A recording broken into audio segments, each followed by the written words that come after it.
بخاری شریف میں روایت ہے، حضرت ابو ہریرہ رضی اللہ تعالیٰ عنہ فرماتے ہیں بتاؤ مجھے اس شخص کے بارے میں تمہارا کیا خیال ہے جو صحرا سفر کے لیے نکلے، اس کے ساتھ میں سواری ہو، اس پر خوب کھانے پینے کا مال ہو، سب کچھ ہو اس کے ساتھ، وہ صحرا میں نکلے اور راستے میں چلتے ہوئے ایک جگہ رک جائے اور اب اس کی یہ حال کہ وہ تھک کر سو گیا اور آنکھ جب کھلی تو دیکھا کہ وہ اونٹنی وہ سواری غائب ہے،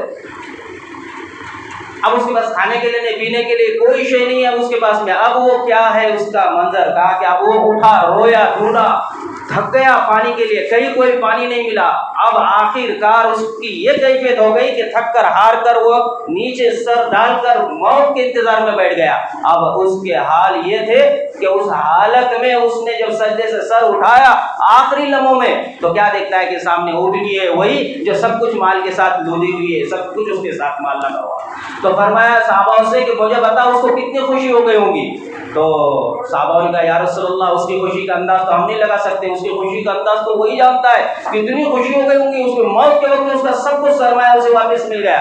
تو فرمایا کہ سن لو اس کو جتنی خوشی ہو گئی وہ کوئی خوشی نہیں ہے، وہ کوئی بڑی نیکی نہیں ہے، اس سے بڑی خوشی اللہ کو اس وقت ہوتی ہے جب بندہ سارے گناہوں کو لے کر اللہ کے در پر آ کر ہاتھ اٹھائے اور توبہ کرے، اپنے آپ سے معافی مانگے اور اپنے آپ کو اللہ کی طرف جوڑے، آنکھ سے آنسو بہائے۔ اس کو اس وقت میں جو توبہ کرتا ہے بندہ اللہ کے سامنے، وہ بندے سے لاکھوں گنا زیادہ خوشی کس کو ہوتی ہے؟ اللہ کو۔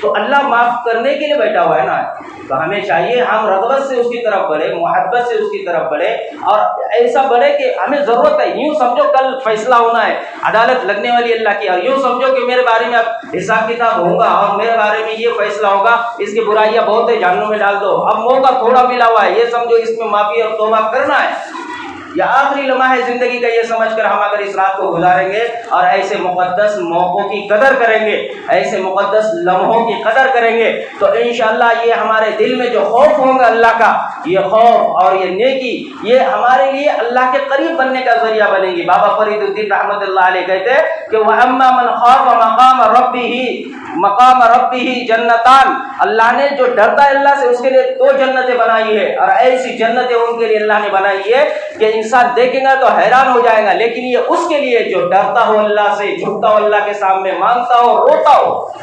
وَأَمَّا مَنْ خَافَ مَقَامَ رَبِّهِ جنتان کہا ہے، اور کہا بابا فرید الدین فرماتے کہ وہ بندہ تھا رات بھر عبادت کرتا تھا، دن بھر روزہ رکھتا تھا، رات بھر عبادت دن بھر روزہ، اللہ سے ڈرتا تھا کہ میرے گناہ کے ذریعے اللہ میری جو پکڑ نہ کرے، کیونکہ اس کو یہ پتا تھا، قرآن کہتا ہے اِنَّ بَطْشَ رَبِّكَ لَشَدِيدٌ، اللہ ایسا پکڑے گا نا، ہلنے کا بھی موقع نہیں دے گا، کوئی نہیں چھڑائے گا اللہ کے پاس سے کسی کو، ایسی پکڑ ہوگی اللہ کی جب آئے گی تو اس پر اس بندے کا اتنا خوف تھا اللہ کے لیے کہ وہ آخری وقت جوان لڑکا بیمار ہو گیا، جوانی کی حالت میں کوئی نہیں گھر میں، ماں سے پکڑ کر ماں کے پاؤں کو رو کر کہنے لگا او میری اماں سن، میرا لگتا ہے کہ آخری وقت آیا ہے، تو میرے ساتھ ایک میرا احسان کر، میری 3 وصیت یہ تو اس کو جو ہے نا پورا کر دے۔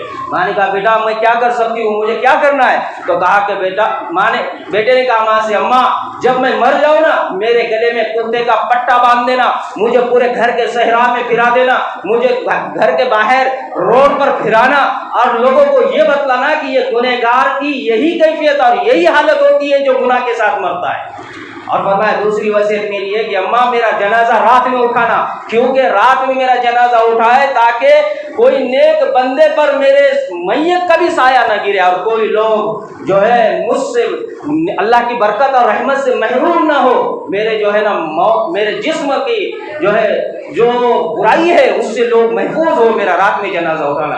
اور تیسرا کہا کہ اماں جب میں مر جاؤں دفن کر دیا جائے تم آ کر میرے قبر پر پیر رکھ دینا اپنا، تاکہ تیرے اس پیر کے قدم کی برکت سے اللہ میری مغفرت کر دے۔ روح قبض ہو گئی، نکل گئی، انتقال کر گیا۔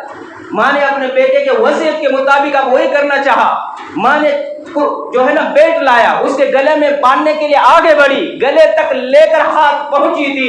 घर के कोने कोने से आवाज आई, खबरदार खबरदार, ये वो बंदा है जिसको अल्लाह ने पसंद किया, ये अल्लाह का महबूब बंदा है, तुम इसके गले में पट्टा न बांधो, ये अल्लाह का महबूब है, ये अल्लाह तक पहुंच गया, अल्लाह ने इसकी मग़फ़िरत कर दी, अल्लाह ने इसको जन्नती बना दिया, लिहाजा इनके साथ ये मामला न करो क्योंकि ये अल्लाह का वली है।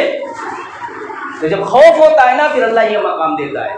ये घड़ियाँ मिली, रमज़ान की बची अभी 3 ही दिन, कदर कर लो इसकी। और ये आज का मौका है मुक़द्दस, इसमें भी जो है ना अपने आप को थोड़ा सा आगे रखो, और रमज़ान के जो अय्यामों में रोज़े भी रखो, आगे भी मज़ीद 3 शब है, कंफर्म नहीं है कि आज की रात जो है तो शब कदर है, 29 की आगे उसमें भी हो सकता है, पीछे की भी हो सकती गई हुई तारीखों में, आज भी हो सकती।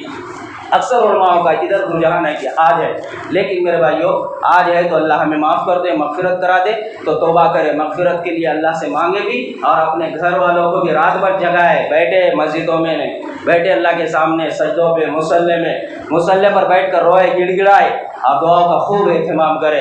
इंशाअल्लाह अज़ीज़ बाद भी जो है ना कुछ बातें की जाएंगी इंशाअल्लाह नमाज के बाद में भी।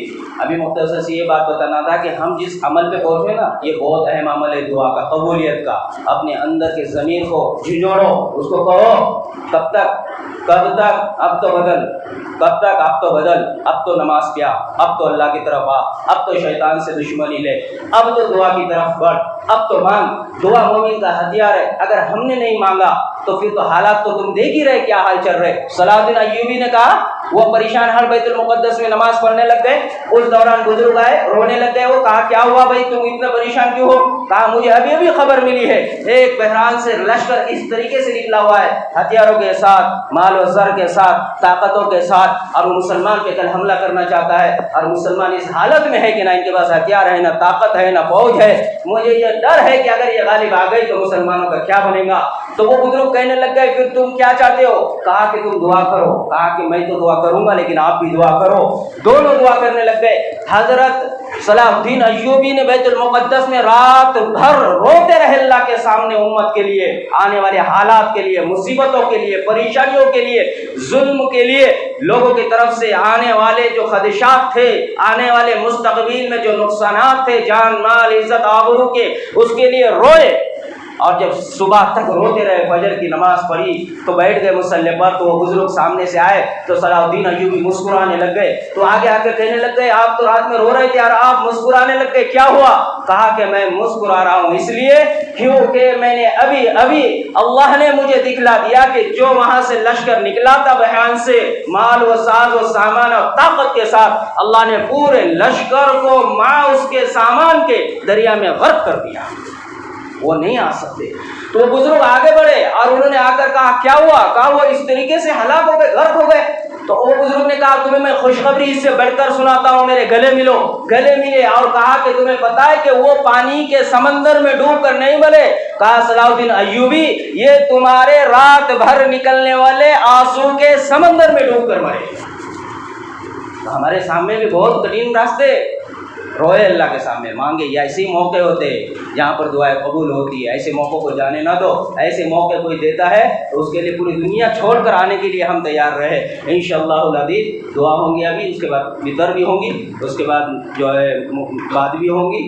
बाप बैठे, हमारे पास खुशी की और सादत की बात यह है कि कुरान तो एक मुकम्मल हुआ ही है, साथ में मुकम्मल तफसीर भी हुई है इस मस्जिद में। अल्लाह ने तफसीर कराई है इस मस्जिद में। हमको उसका इल्म नहीं, पता नहीं क्या कितना बड़ा है वो, एक अल्लाह की तरफ से पूरे कुरान की तफसीर हो गई है 30 दिन की इस मस्जिद में। आज वो तफसीर भी पूरी मुकम्मल हो गई है। इसलिए हमारे लिए अल्लाह ने ये एहसान किया। कुछ लोगों ने बैठा, कुछ लोगों ने नहीं बैठा। जो नहीं बैठे हो महरूम, जिन लोगों ने बैठा उन्होंने बहुत कुछ कमा लिया। तफसीर एक तो मुकम्मल हो गई है, फिर कुरान मुकम्मल हुआ है, ये पूरी एक सुन्नत पूरी हो गई है। एक कुरान का पूरा सुनना एक सुन्नत है, 30 दिन पूरे तरावी पढ़ना ये एक सुन्नत है। 2 में से एक सुन्नत हो गई है। कुरान भी हमने सुना, कुरान की तफसीर भी पूरी मुकम्मल अल्लाह ने कराई। अल्लाह का फजल है। अल्लाह मज़ीद हमें और हर साल इसी तरह दीन के काम में आगे रहने की तौफीक दे। अल्लाह हमें कबूल करे। इंशाअल्लाह दुआ होंगी, उसके बाद में फिर नमाज के बाद भी जो है तो बात होंगी, और फिर जो हदियात है उससे भी नवाजा जाएगा। اللہ عمل کی توفیق عطا فرمائے. دعا کریں.